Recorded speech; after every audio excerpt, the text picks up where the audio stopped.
Il dramma della guerra dei morti in Palestina continua a tenere banco in queste ore in modo angosciante al Lido all'82esimo Mostra Internazionale d'Arte Cinematografica di Venezia. Gli attivisti hanno presentato la mobilitazione di sabato proprio davanti al Palazzo del Cinema e la Biennale ieri alla cerimonia di preapertura ha lanciato un messaggio importante contro ogni forma di censura artistica, ma ribadendo l'importanza di costruire la pace contro ogni forma di violenza e di guerra.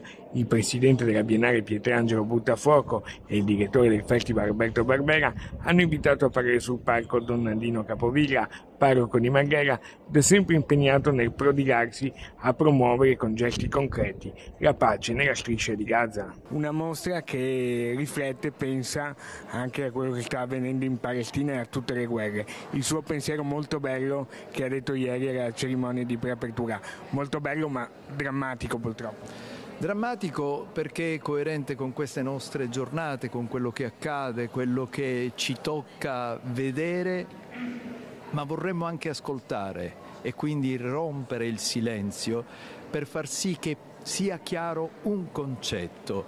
La Biennale di Venezia nella sua storia, nei suoi 130 anni, è stata sempre presente con le vicende del mondo. E ha detto la tomba di un bambino, ha citato Euripide, non saprei ripetere il suo discorso, se ci fa una sintesi. È lo strazio di una nonna nel far sì che il corpo di quel bambino diventi la tomba della vergogna per chi uccide un bambino pensando all'uomo che verrà.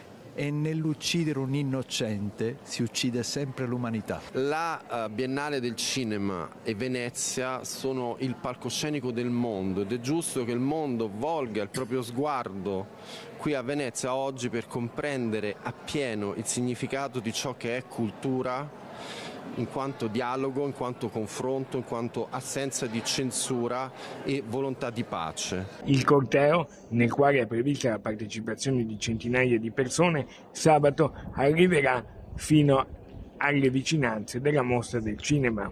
Sabato sarà una manifestazione di massa, arriveranno cittadine e cittadini da tutta Italia contro il genocidio a Gaza e per la liberazione della Palestina e la creazione dello Stato di Palestina.